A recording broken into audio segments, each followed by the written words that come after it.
오늘 주실 말씀은 누가복음 1장 46절에서 56절입니다. 한 절씩 교독하고 마지막 절은 합독하겠습니다. 마리아가 이르되 내 영혼이 주를 찬양하며 하나님 내 구주를 기뻐하였음은 그의 여종의 비천함을 돌보셨음이라. 보라 이제후로는 만세 나를 복이 있다 일컬으리로다. 능하신 이가 큰 일을 내게 행하셨으며 그 이름이 거룩하시며 긍휼하심이 두려워하는 자에게 대대로 이르는도다.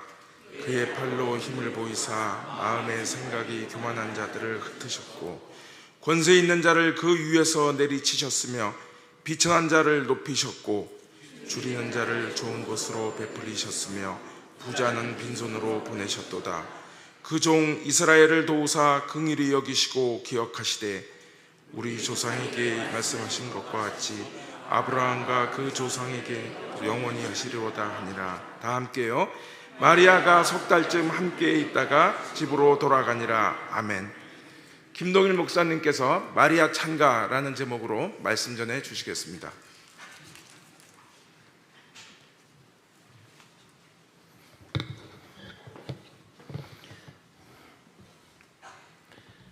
기도하십니다. 하나님, 그 아들을 우리에게 보내주셔서 감사합니다. 그 하나님을 찬양합니다. 고백합니다. 이 시간에 우리가 성탄의 의미를 다시 한번 살피며 하나님 앞에 영광을 올려드리고 우리의 삶에 적용되어지는 이 시간이 되게 하옵소서. 종을 감추어 주시고 오직 예수 그리스도만이 드러나게 하시고 예수의 복음과 그 영광만이 우리에게 기억되게 하옵소서. 예수님의 이름으로 기도합니다. 아멘. 특별히 몇 년 만에 메리 크리스마스, 화이트 크리스마스입니다. 여러분과 함께 우리 주님의 오심을 찬양하고 즐거워하고 기뻐합니다. 우리가 한 사회를 평가할 때 중산층이 두터운 사회를 건강한 사회다라고 이렇게 이야기를 합니다. 지금 이제 전 세계적으로 중산층이 열버져서 걱정인데, 그런데 우리가 한번 생각을 해보면 중산층의 조건이 무엇일까? 여러분 한번 생각해 보셨습니까? 제가 이제 이에 관한 흥미란 조사를 이제 한 것이 있어 여러분들에게 좀 소개를 한번 드리려고 생각을 합니다. 수원의 하늘꿈 연동교회 장동학 목사님이 페북에 소개한 것을 제가 몇 달 전에 이제 잘 보관을 해뒀다가 오늘 여러분들에게 좀 소개를 하겠습니다. PPT를 한번 보여주시기를 바랍니다. 영국 사람들에게 있어서 중산층이라고 하는 것은 어떤 사람들일까 이렇게 했는데, 이것은 옥스퍼드 대학에서 제시한 중산층의 그런 기준에 관한 이야기입니다. 그래서 여기를 보시면은요, 첫 번째가 페어플레이를 할 것, 두 번째가 자신의 주장과 신념을 가질 것, 세 번째가 독선적으로 행동하지 말 것, 네 번째가 약자를 두둔하고 강자에 대응할 것, 다섯 번째가 불의와 불평과 불법에 의연히 대처할 것. 이것이 영국 사람들이 생각하는 중산층입니다. 다음은 프랑스입니다. 프랑스 대통령 중에 퐁피두라고 하는 사람이 있었는데 그 사람의 삶의 질이라고 하는 것에서 이야기한 것을 기준으로 제시를 하고 있습니다. 프랑스 사람들은 중산층을 어떻게 생각할까요? 첫 번째가 뭐냐면은 외국어 하나는 할 수 있을 정도는 돼야 된다. 유럽 사람들이 미국 사람들을 조롱하거나 약간 살짝 깔볼 때 하는 얘기가 저 영어뿐이 못하는 사람들 그러거든요. 미국 사람들은 진짜 대부분 영어뿐이 못하거든요. 그러니까 그 사람들은 프랑스 사람들이 보기에는 약간 이렇게 룩다운하는 이유가 있다라고 생각을 합니다. 이걸 보니까 더 실감이 나요. 두 번째로는 직접 즐기는 스포츠가 하나 정도는 있어야 되고, 세 번째로는 자기가 다룰 줄 아는 악기가 하나쯤 있어야 되며, 네 번째로는 다른 사람들과 다른 맛을 낼 수 있는 자기만의 레시피를 가지는 요리를 하나쯤은 만들 수 있어야 되고, 그리고 다섯 번째로 공분에 의연하게 참여하고, 여섯 번째로 약자를 도우며 봉사활동을 꾸준히 해야 한다. 그래서 제가 알았어요. 제가 프랑스에서는 절대로 중산층이 되지 못하는구나 라고 하는 것을 알았습니다. 미국은 어떨까요? 미국의 공립학교에서 그렇게 가르치는 이제 중산층의 기준이 있습니다. 첫 번째로는 자신의 주장에 떳떳하고, 그리고 사회적인 약자를 도와야 하며, 세 번째로 부정과 불법에 저항하고, 네 번째로 그 이외에 테이블에 정기적으로 받아보는 비평지, 옛날 같으면 신동아 이런 것이 하나쯤은 책상 위에 놓여 있어야 된다. 그런 사람들이 이제 중산층입니다. 우리 한국은 어떨까요? 두 번째 한번 보여주시기 바랍니다. 한국 직장인들에게 물어봤습니다. 부채 없는 아파트 30평 정도 하나는 소유를 해야 되고, 월 급여는 500만 원 정도는 돼야 되고, 자동차는 2000cc급 이상의 그러한 중형차 이상을 소유해야 되고, 그다음에 예금액 잔고가 1억 원 이상 보유하고, 그리고 해외여행 1년에 한 차례 정도 다니는 그 정도, 이런 사람들을 중산층이다라고 이렇게 이야기를 합니다. 왜 웃으시는지 모르겠어요. 이렇게 하시면서 저는 이 의식조사 결과를 보면서요, 좀 부끄러운 마음이 들었어요. 우리가 혹시 뭔가 중요한 것을 빠지고 살고 있지는 않는가라고 하는 생각을 했어요. 선진국에서는 중산층이 되려면 무엇을 갖춰야 되는지라고 하는 그 자격과 우리의 것을 비교해 보면 참 우리가 날 것 그대로 사는구나. 부자 되세요. 그러니까 그게 통하는 나라구나 라고 하는 생각을 좀 하게 됩니다. 그래서 인생의 가치와 의미를 놓치고 살고 있지는 않는가라고 하는 생각을 하게 되죠. 여러분, 이러한 기준에 우리 그리스도인들은 다 빠져 있을까요? 그런데 이런 평균적인 조사의 결과가 나왔을까 생각을 합니다. 또 우리 그리스도인들은 그렇게 살지 않는다고 할지라도 우리가 살고 있는 주변이 이러한 가치관 속에 둘러싸여서 살고 있는 것이 엄연한 현실인 것입니다. 그 속에서 교회된 것이 우리예요. 그 속에서 하나님 나라로 살아가는 것이 우리다라고 하는 것입니다. 그 의미는 적어도 우리가 세상에, 특별히 한국 사람들이 말하는 중산층의 기준의 가치와는 다른 삶을 사는 존재해야 되지 않을까. 우리 성탄절에는 이런 생각 좀 한번 해봐야 되지 않겠습니까? 우리 한국교회가 얼마나 이런 기준들에 대해서 자유로울 수 있을까라고 하는 생각을 좀 하게 됩니다. 오늘 성탄의 말씀은 이런 질문과 고민으로부터 시작해서 우리에게 성탄절은 어떤 의미가 있을까라고 하는 것을 살펴보는 그러한 시간을 갖고자 합니다. 사랑하는 성도 여러분, 하나님이신, 하나님의 아들이신 예수 그리스도께서 이 땅에 우리에게 오셨다라고 하는 것이 우리에게 어떤 의미로 다가오고 있습니까? 어떤 마음으로 저와 여러분이 이 예배에 참석하고 있습니까? 오늘 말씀은 제가 누가복음 1장 46절부터 56절까지 말씀을 읽었지만 오늘 본문의 말씀 전체는 누가복음 1장 26절부터 시작입니다. 그 본문은 크게 세 가지의 대지로 나누어질 수가 있는데요. 첫 번째 대지는 누가복음 1장 26절부터 38절까지의 말씀, 가브리엘 천사가 마리아에게 나타나서 예수가 태어나실 것이다 라고 예고하시는 그런 말씀입니다. 그것을 우리는 수태고지라고 그렇게 이야기를 합니다. 두 번째로 마리아가 그 이야기를 듣고 사가랴와 엘리사벳이 살고 있는 그 집을 방문하고 있습니다. 그리고 누가복음 오늘 읽은 말씀이 1장 46절부터 특별히 55절까지, 56절은 아니고요, 55절까지 말씀을 마리아 창가라고 그렇게 이야기를 합니다. 여러분, 성가곡 중에 마니피캇이라고 하는 성가곡 들어보셨을 것입니다. 그 마니피캇이라고 하는 것이 영어식으로 하면은 매그니피컨트라고 하는 말인데, 마니피캇이라고 하는 말이 바로 마리아 창가를 의미하는 것입니다. 그래서 여러분들이 그런 제목의 찬양을 들으면 바로 다른 구절이 아니라 그 마리아 창가, 마리아가 수태고지의 이야기를 듣고 하나님께 찬양하는 그런 내용을 우리가 마니피캇이라고 그렇게 이야기를 합니다. 오늘은 수태고지와 마니피캇을 중심으로 해서 말씀을 좀 드리겠습니다. 먼저 수태고지의 의미를 우리가 한번 살펴보겠습니다. 천사 가브리엘이 갈릴리 나사렛에 살고 있는 그런 마리아에게 나타나서 그녀가 아기를 갖게 될 터인데, 그 아이는 성령으로 잉태되고 그리고 다윗의 언약을 성취할 자다라고 하는 것이 이 수태고지의 핵심 내용이에요.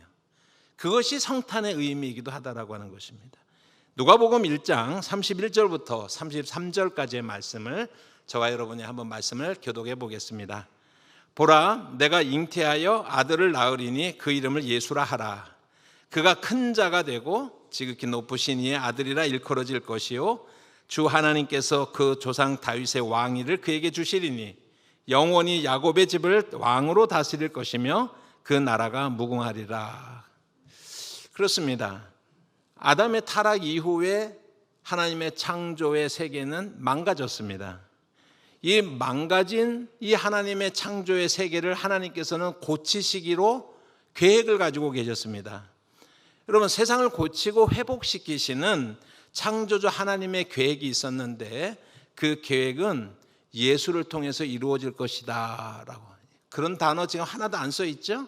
그런데 이런 이야기인 거예요. 왜 그러냐면은 거기에 보면은 다윗의 왕위를 그에게 주겠다라고 하는 말씀이 구약 성경에 이 지금 태어날 예수가 다윗의 언약을 성취할 예수다라고 하는 말 속에 이 모든 내용들이 포함되어 있는 거예요. 그래서 지금 누가복음 1장 31절부터 33장까지의 말씀은 구약 성경의 내용을 전체를 가르치고 있는 것이나 마찬가지다라고 하는 것입니다. 제가 여러분들에게 아브라함에 대해서 강의를 여러 번 이제 말씀을 드렸지만 아브라함의 언약과 다윗의 언약, 그 성취로 오신 예수, 이 세 가지만 잘 풀면 성경이 다 풀어지는 것입니다. 결국은 성경이 그러한 이야기이기 때문이다라고 하는 것입니다. 지금 마리아를 통해서 나타날 그 예수는 바로 사무엘하 7장 12절부터 14절까지 나오는 그런 다윗 언약을 성취할 분으로서 이 땅에 오실 그분이 지금 마리아를 통해서 태어날 것이다 라고 이렇게 말씀하는 것입니다. 하나님의 경륜은 전 우주적이에요. 인간만을 향한 것이 아니라 모든 피조세계를 향한 것입니다. 그 핵심 계획이 무엇이냐면 하나님의 아들이신 예수 그리스도를 이 땅에 보내셔서 고난당하시고 죽으시고 부활하시고 승천하셔서 다시 한번 하나님의 나라를 회복시키시며 그 나라가 영원하게 존재하도록 하겠다라고 하는 것이 하나님의 계획이자 의도인 것입니다. 그 첫 번째 출발이 예수가 이 땅에 오시는 것입니다. 우리는 오늘 성탄절을 맞이해서 우리가 그것을 의미를 다시 한번 살펴보는 그런 성탄절이 먼저 되어야 할 것입니다.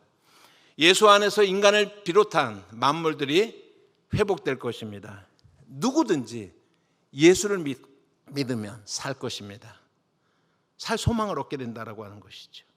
누가복음 1장 33절에서 34절에서 35절 말씀 또 한번 같이 읽어봅니다. 마리아가 천사에게 말하되 나는 남자를 알지 못하니 어찌 이 일이 있으리까? 천사가 대답하여 이르되 성령이 내게 임하시고 지극히 높으신 이의 능력이 너를 덮으시리니 이러므로 나실 바 거룩한 이는 하나님의 아들이라 일컬어지리라. 이 말씀의 내용은 바로 성령에 의해서 마리아가 잉태될 것이며 처녀의 몸으로 아이를 낳게 될 것이다 라고 하는 말씀의 핵심입니다. 이사야서 7장 14절에서 보는 것처럼 보라 처녀가 잉태하여 아들을 낳을 것이요 그의 이름은 임마누엘이라 하리라 라고 이렇게 말씀을 하고 있어요. 여러분, 오늘 우리는 이 자리에 앉아 있으면서 다 이 말씀을 당연한 것으로 믿을 것입니다. 그럼에도 불구하고 신학의 현장에서는 이 말씀의 진위에 대한 엄청난 토론이 있습니다. 과연 동정녀 탄생에 대한 그래서 수많은 그러한 이야기들이 오고 가고 있습니다. 저도 이제 그 속에서 많이 배우고 공부는 하고 있지만은 제가 그러한 논쟁들을 살펴보면서 제 개인적인 결론은 뭐냐면 이 수태고지의 내용이야말로 이성이 관할하는 그러한 이성의 영역이 아니라 믿음의 영역이구나라고 생각을 합니다. 여러분, 하나님은 다 우리의 이해 범위 안에서 활동하시는 분이 아니에요. 그리고 성경이 거기에만 모든 초점을 맞추고 있지 않기 때문에 역사적인 자료나 우리가 충분히 학문적인 토론을 하기에는 자료가 너무나 부족한 상태에 있습니다. 그 가운데서 둘로 갈라져서 그렇게 논쟁을 벌이고 있지만 제가 생각하기로는 여러분, 이 동정녀 마리아에게서 예수가 나셨다는 그 이야기는 머리로 이해하기 위해서 논쟁하고 그래서 해결되어지는 것이 아니라 오직 성령님께서 우리에게 그 말씀에 믿음대로 반응하도록 감동하시고 은혜를 주셨기 때문에 그러한 사람만이 우리가 이 말씀을 믿을 수 있구나라고 하는 고백을 하게 된다라고 하는 것입니다.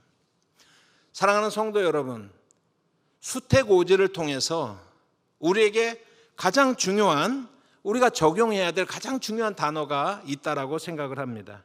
그것은 바로 37절에 나타나는 그런 단어인데요. 한번 PPT를 한번 보여주시기를 바랍니다. 우리가 이제 38장에 있는 말씀을 우리가 38절의 말씀을 우리가 볼 터인데 여기 보시면은 피앗이라고 하는 단어가 있어요. 한번 따라해 볼까요? 피앗. 피앗이라고 하는 단어는 이루어지다라고 하는 것을 의미하는 라틴어 단어인 것입니다. 성경에서, 라틴어 성경에서 이 피앗이라고 하는 의미는 문자적으로는 이루어지다, 이루어지소서라고 하는 그런 뜻을 가지고 있지만, 하나님의 계획에 능동적으로 순종하고 하나님의 뜻을 우리가 마음으로 받아들여서 그 능동적인 계획을 실현하는데 헌신되어지는 삶을 살겠다라고 하는 결심을 포함하는 어떤 행위, 어떤 고백, 이것을 우리가 피앗이라고 얘기를 합니다. 여러분 이제 처음 들으시겠지만 지금 PPT 잠깐 다시 한번 띄워주시면은요, 그 피앗 두 번째 PPT 부탁드립니다. 아니 그 전에요. 안 돼. 저거 여러분 저거 뭐죠? 이탈리아의 자동차 엠블럼이죠, 그죠? 피아트라고 하는 단어가 있어요, 없어요? 있네. 예, 그런데 죄송합니다. 저거하고 철자는 똑같은데 저 라틴어 피아트하고는 저거하고는 전혀 달라요. 그래서 피아트라고 하는 것은 뭐냐면요, 저건요, Factory of Italian Automobile in Torino라고 하는 그런 뜻이에요. 그러니까 저거는 그냥 이탈리아의 토레노 지역에 있는 자동차 회사라는 뜻을 그냥 내게 묶어 놓은 거예요. 근데 이제 공교롭게도 그 단어가 같아서 제가 여러분들에게 소개를 하는 거예요. 왜 소개를 하냐면 기억하시라고. 우리가 개신교 종교개혁 이후에 원래 우리에게 굉장히 소중하게 보존돼야 될 단어들을 많이 잊어버린 것들이 있거든요. 제가 제가 다른 데로 흐르지 않고 이 피아트라고 하는 단어도 이제 그런 단어다라고 하는 것입니다. 그래서 피앗이라고 하는 단어가 교회 속에서 어떤 의미가 있는 단어로 해석되어져 왔는지 우리가 오늘 성경을 한번 보겠습니다. 이에 관해서 중요한 두 가지의 본문의 말씀이 있는데, 첫 번째가 누가복음 1장 38절 오늘 본문에 있는 내용입니다. 같이 한번 읽어보실까요? 마리아가 이르되 주의 여종이 오니 말씀대로 내게 이루어지다 하매 천사가 떠나가니라 라고 하는 말씀 중에서 제가 붉은 표현을 했죠. 말씀대로 내게 이루어지다 라고 그랬을 때 그 이루어지다가 바로 피앗입니다. 피앗 미히라고 하는 것은 나에게 이루어지기를 원합니다 라고 하는 이제 그런 의미를 가지고 있습니다. 여러분 다시 한번 말씀을 드리지만 피앗이라고 하는 고백은 어떤 고백이냐면, 지금 마리아가 수태고지를 통해서 들은 것은 당신에게서 태어날 이 아이는 다윗의 왕권을 잇는 이 망가진 세상을 회복할 뿐만 아니라 영원한 세상 속에서 우리가 하나님의 창조의 질서 가운데서 살 수 있는 하나님의 구원의 계획이 지금 선포되어진 거예요. 수태고지에 대해서. 그 수태고지를 듣게 되었을 때 우리에게 어떤 고백이 나와야 되냐면 피앗이라고 하는 고백이 나오고, 이건 두 가지 의미가 있는데요. 첫째로 하나님께서 계획하신 그 모든 일들을 말씀하신 대로 이루소서라고 하는 뜻이에요. 그 뜻을 이루시기 위해서 예수가 이 땅에 오신 것을 저희들이 믿고 고백합니다라고 하는 그런 뜻입니다. 이게 첫 번째 뜻이고요. 두 번째 의미는 어떤 의미를 가지고 있냐면요, 이 말씀을 들은 저도 하나님의 창조의 질서를 회복하고 이 땅에 구원의 소망을 가져다주는 하나님의 뜻, 드러나신 그 뜻에 부합하는 삶을 저도 살겠습니다 라고 하는 그런 결단의 표현이 된다라고 하는 것입니다. 그래서 오늘 이 성탄절은 피앗의 날이 되어야 된다라고 하는 것입니다. 여러분 미국 같은 데서 땡스기빙부터 해서 크리스마스 때까지, 이제 땡스기빙 마지막 날이 블랙 프라이데이라고 하는데, 그때부터 크리스마스 때까지 어떤 업종에 따라서는 1년 매출의 3분의 2가 발생해요. 경제적으로 엄청난 그런 쇼핑 시즌인데, 여러분 그러면서 얼마나 흥청망청입니까? 그래서 크리스마스가 아니라 많은 사람들에게서는 산타마스가 되고, 아이들은 예수님은 기다리지 않아요. 산타만 기다리면 됩니다. 오늘도 새벽에 제가 거기 오는데 어떤 아이가 어저께 밤이군요 이렇게 오는데 산타크로스가 와서 선물 준대. 그런데 네 그러더라고요.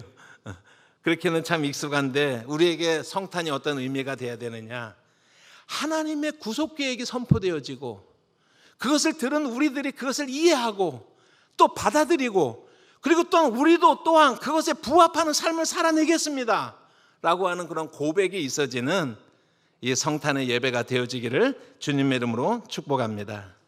다시 한번 말씀을 드리지만 이 피아치라고 하는 것은 하나님의 거룩하신 계획과 의도와 목적이 있다라고 하는 거예요.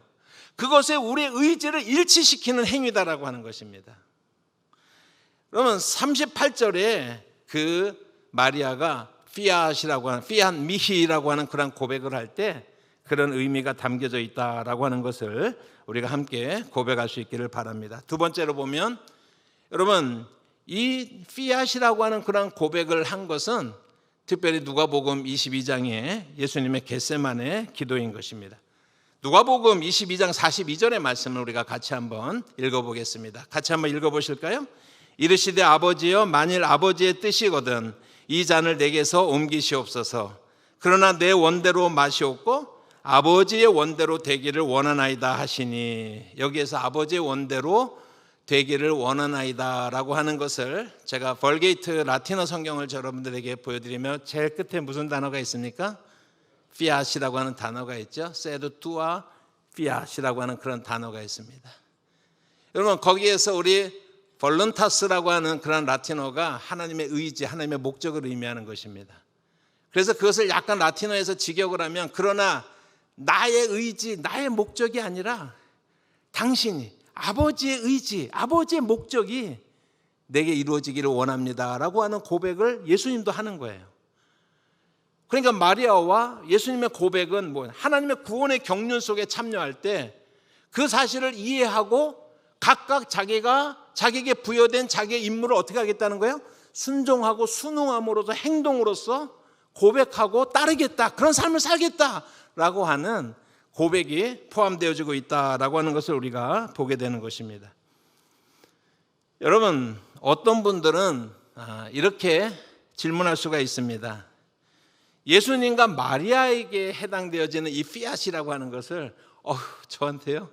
저는 안 돼요. 감당 못해요. 상관없는 삶을 사는 사람이요 라고 우리가 이야기할 수 있을 것입니다. 하지만 그렇지 않다라고 하는 것입니다. 여러분 우리를 향하신 하나님의 뜻이 이루어지기를 바라는 삶이 우리의 삶입니다.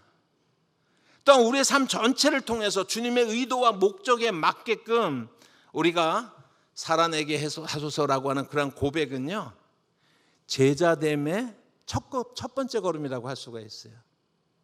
사랑의 교회 뭐로 유명하죠? 제자 유명하잖아요. 제자 유명하잖아요. 그죠? 제가 보기엔 너무 유명해서 제자로 사는 사람들이 별로 있는지 모르겠어요.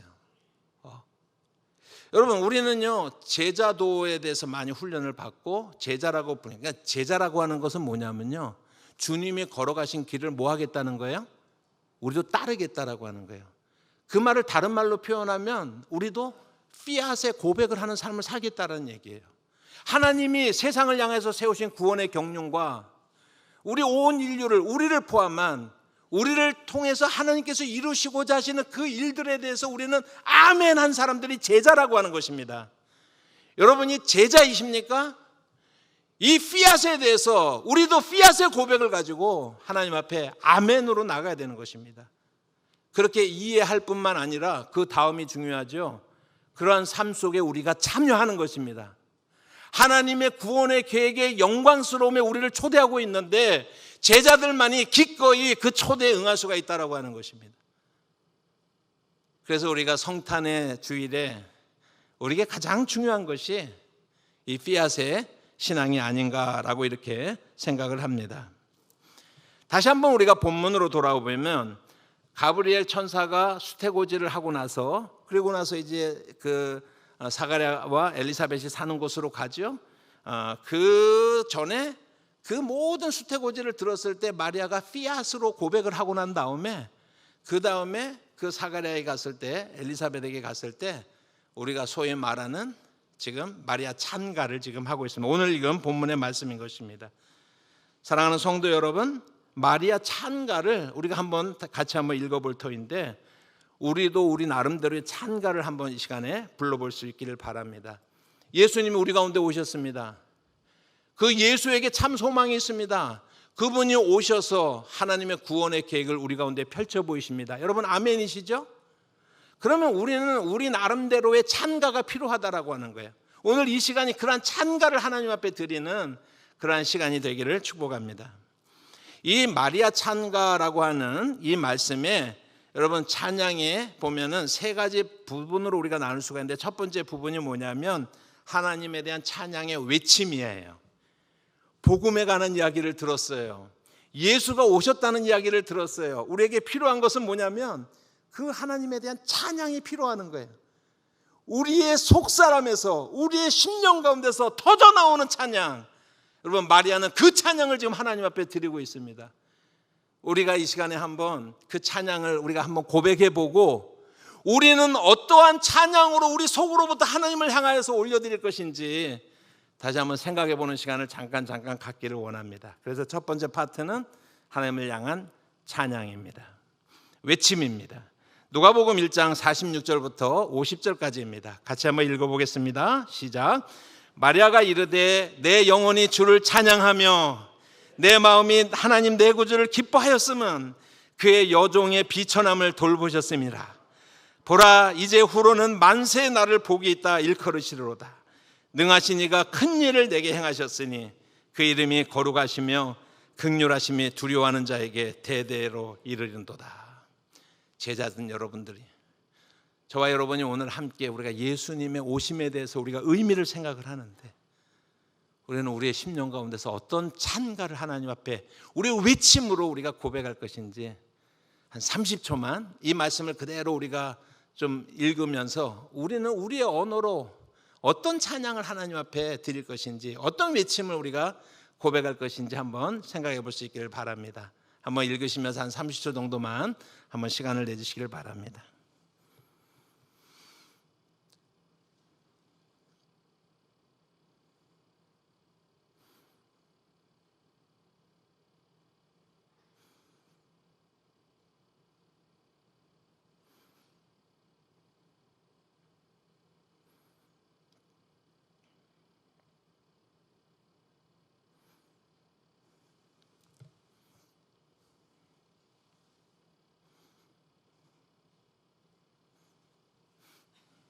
어떻습니까? 어떤 찬양을 하나님 앞에 올려드렸나요? 우리의 영혼이 주를 향하여 찬양하는 그러한 마음이 생깁니까? 그런 고백의 찬양을 우리가 드렸습니까? 우리가 내 구주 예수를 기뻐하는 것은 주께서 영적으로 파산한, 살 것을 전혀 기대할 수 없는 우리의 삶 속에 찾아오시고 우리를 초대하셔서 우리가 그 은혜의 구원의 가운데 감격함으로 하나님을 찬양합니다. 이 찬양의 고백이 여러분의 고백이 되시기를 축복합니다. 두 번째로 보면은 하나님이 찬양 받으셔야 할 이유가 나와 있습니다. 이 마리아 찬가의 두 번째 몸통입니다. 누가복음 1장 51절부터 53절까지 말씀입니다. 또 한번 같이 한번 읽어봅니다. 그의 팔로 힘을 보이사 마음의 생각이 교만한 자들을 흩으셨고 권세 있는 자를 그 위에서 내치셨으며 비천한 자를 높이셨고 줄이는 자를 좋은 곳으로 배불리셨으며 부자는 빈손으로 보내셨도다. 마리아는 이렇게 하나님을 찬양할 이유를 찾았습니다.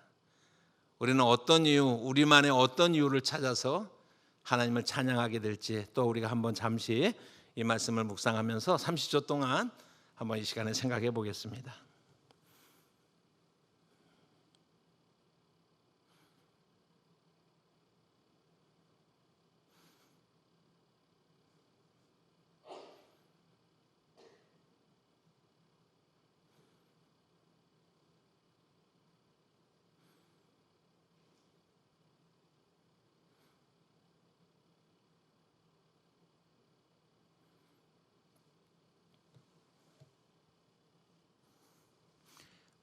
마리아의 고백은 공적인 고백이지만 우리는 거기에 개인적인 그러한 고백이 필요합니다. 하나님은 공평과 정의의 하나님입니다. 하나님은 심령이 가난한 자들을 그냥 버려두시는 분이 아니십니다.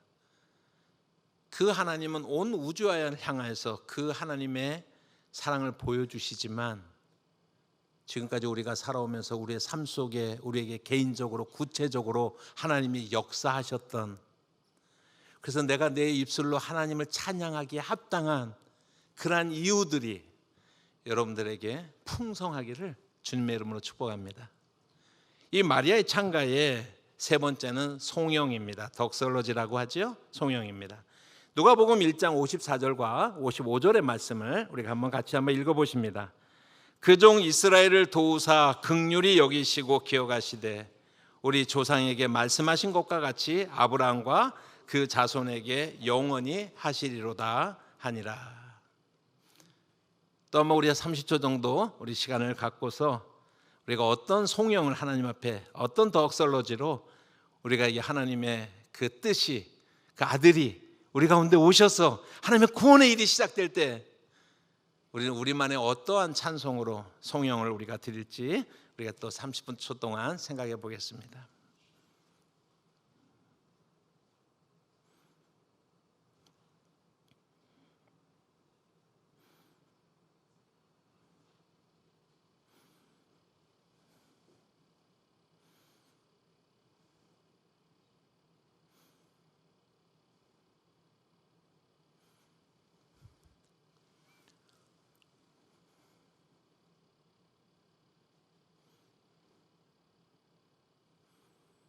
하나님의 모든 구원의 계획이 약속되어진 대로 모든 육적인 영적인 이스라엘 자손들에게 얼마나 큰 구원의 소망이 되셨는지를 우리가 생각을 하면서 저와 오늘 여러분들이 개인적으로 하나님의 이 약속의 말씀이 아기 예수의 오심의 그 의미가 우리 안에 살아있을 뿐만 아니라 하나님 우리의 자손들에게 영원토록 그리 되기를 원합니다.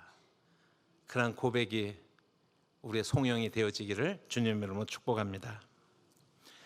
한 가지 말씀으로 제가 오늘의 말씀을 마치려고 합니다. 조종사가 비행학교에서 비행훈련을 많이 받죠. 그럴 때마다 교관이 늘 이렇게 강조를 합니다. 제가 오형제 중에서 저희 집에 셋째가 공군상안학교를 나왔는데 전대장 생도를 했습니다. 그래서 이제 동생한테 듣던 이야기인데 그걸 이제 종합해서 제가 여러분들에게 말씀을 드립니다.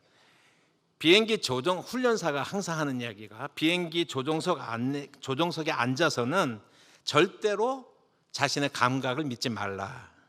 특히 악천후 속에서 비행할 때나 고도가 높아질 때 공중의 한복판에서 항로를 이탈했을 때 더욱더 자신을 믿지 말라. 그때는 계기판을 믿어라. 계속해서 듣는 얘기예요. 계기판을 믿어라라고 하는 것입니다. 어떤 조종사가 좋은 성적으로 비행 훈련을 잘 마치고서 단독 비행을 이제 하게 되었습니다. 훈련을 통해서 그리고 자질이 있었기 때문에 비행 감각이 아주 그냥 맥시멈아이즈 되어 있었고 비행 감각에 대해서만큼은 뭐 내놓으라 그런 이제 비행사가 되었습니다. 그러던 어느 날 비행을 하던 중에 자기가 경험하지 못한 그런 악천후를 만나게 되었습니다. 앞뒤를 분간하지 못하는 그런 짙은 안개 속에서 자기가 어디에 있는지 도무지 방향을 가늠할 수 없는 그런 상황에 놓이고 말았습니다. 이 조종사는 그동안 훈련받은 것과 자기의 비행 지식을 총동원을 했지만 상황은 점점 더 오리무중으로 빠졌습니다. 방향조차 가늠할 수가 없는 그런 상황이었습니다. 여러분 이런 상황에 있을 때 조종사에게 가장 위험한 것이 뭐냐면 벌티고라고 하는 그런 현상이에요. 이제 우리 한국에서 뭐 버티고 그러는데 이제 벌티고 현상이 가장 위험한 그런 상황입니다. 비행기가 동일한 고도에서 회전을 하는데 속도를 높이면은요 상승하는 것처럼 사실은 동일한 고도인데 상승하는 것처럼 때때로 속도를 낮추면은 하강하는 것처럼 그렇게 느껴집니다. 그리고 가장 위험한 상황이 뭐냐면요 비행하는 그런 중에는요 바다가 하늘하고요 너무 혼돈되는 거예요. 바다인지 하늘인지 모르는 것입니다. 그래서 가끔 가다가 이제 조종사들 우리 그 사고가 일어나지 않습니까? 특별히 기체 결함이 아니면 그런 평상시에 사고가 일어나는 것은 다 뭐냐면 벌티고 현상 때문에 그런 거예요. 지금요 바다를 향해서 팍 가면서도 자기는 하늘을 날고 있다고 생각하는 거예요. 그래서 사고가 나는 것이 대부분입니다. 벌티고 현상이다라고 이렇게 이야기를 합니다. 여러분, 이 지금 조종사에게 벌티고 현상이 나타난 거예요. 지금 올라가는 건지 내려가는 건지 도저히 감을 잡을 수가 없어요. 바다인지 하늘인지 구분이 전혀 가지 않습니다. 당황하던 중에 비행학교 훈련을 받을 때 교관의 이야기가 생각이 났습니다. 너의 감각을 믿지 마. 너의 감각이 아니야. 계기판을 봐야 돼. 계기판을 믿고 따라가야 돼. 라고 말했었던 것이 생각이 났습니다. 그래서 조종사가 계기판을 딱 봤더니 깜짝 놀란 거예요. 자기가 머릿속에서 지금 생각하고 있는 상황하고 완전히 다른 그림이 계기판 속에 나타나는 것입니다. 여러분, 눈으로 보는 상황과 계기판이 다른 것을 다를 때 여러분 쉽게 그냥 계기판 따라가기 쉬운 게 아니에요, 이게요. 그가 결심을 한 것입니다. 계기판을 믿자 결심을 하고서 계기판을 따라서 비행을 하고 무사하게 이제 착륙할 수가 있었습니다. 여러분, 이 조종사가 살아날 수 있었던, 무사하게 착륙할 수 있었던 것은 뭐예요? 자기 감각을 믿지 않은 데 있었어요. 계기판을 믿었기 때문이다라고 하는 것입니다. 성탄은 우리에게 어떤 의미가 있습니까? 예수 그리스도는 우리의 삶 속에 어떤 의미가 있습니까? 내 인생의 계기판이에요. 우리가 60년을 살고 70년을 살면서 경험도 많이 하셨겠죠. 여러분, 많이 배우기도 하셨겠죠. 우리 나름대로의 어떤 상황 속에서 어떻게 대처해야 된다는 감각이 다 있지 않겠습니까? 그러나 예수를 믿는 사람으로서 가장 중요한 것은 뭐냐면 우리를 믿는 것이 아니라 우리 감각과 경험과 우리가 가지고 있는 어떤 것들을 믿는 것이 아니라 예수를 믿어야 되는 거예요. 계기판을 봐야 되는 것입니다. 그 계기판이 이렇게 말씀하고 있는 거예요. 구원의 때가 되었도다. 이제 그 구원의 역사가 펼쳐지는도다 라고 우리에게 말씀하고 있다라고 하는 것입니다. 이 시간에 우리의 고백이 무엇이냐면 피앗입니다. 하나님의 구원의 역사가 펼쳐지는데 순응하고 고백하고 이해하고 결단하고 그렇게 살아내는 것입니다. 우리 인생의 길이라고 하는 것이 우리의 이해 범위 내에서, 우리 세상 일이 이해 범위 내에서 이루어지는 것이 결코 아니다라고 하는 것이죠. 그때 내 감각과 내 경험은 아무 소용이 없게 될 그럴 때 마지막까지 우리를 생명의 길로 인도하는 것은 뭐냐면 예수 그리스도라고 하는 계기판이에요. 그 예수가 오심을 기뻐하는 날입니다. 그날이 뭐 이방의 어떤 날이니 퇴출시키시니 여러분 이렇게 야박한 거라고 생각을 해요. 저는요. 다시 한번 우리가 1년에 한 번만이라도 피앗을 다시 한번 고백하고 우리의 삶을 리오리엔테이션, 재정량을 하면서 하나님을 향해서 초점이 얼만큼 삐뚤어졌던가 다시 한번 맞춰가면서 그렇게 살아내는 그러한 성탄의 예배가 되어지기를 주님의 이름으로 축복합니다. 누가복음 2장 14절 말씀 마치기 전에 누가복음 2장 14절 말씀입니다. 같이 한번 큰 소리를 읽어볼까요? 지극히 높은 곳에서는 하나님께 영광이요 땅에서는 하나님이 기뻐하신 사람들 중에 평화로다 하니라. 우리 다 같이 한번 이렇게 외쳐봅시다. 하늘엔 영광, 땅에는 평화.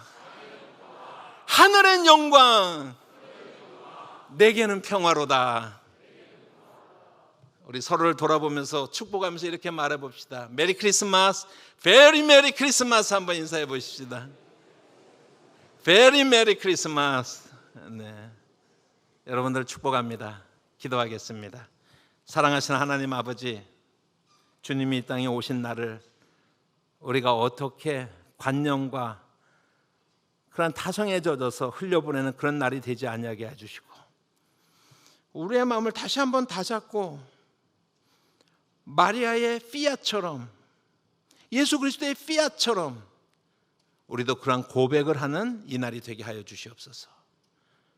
그래서 우리의 삶의 좌표를 다시 한번 살피고 주님을 향해서 초점을 맞추는 그러한 시간이 되게 하옵소서. 예수님의 이름으로 기도합니다. 아멘.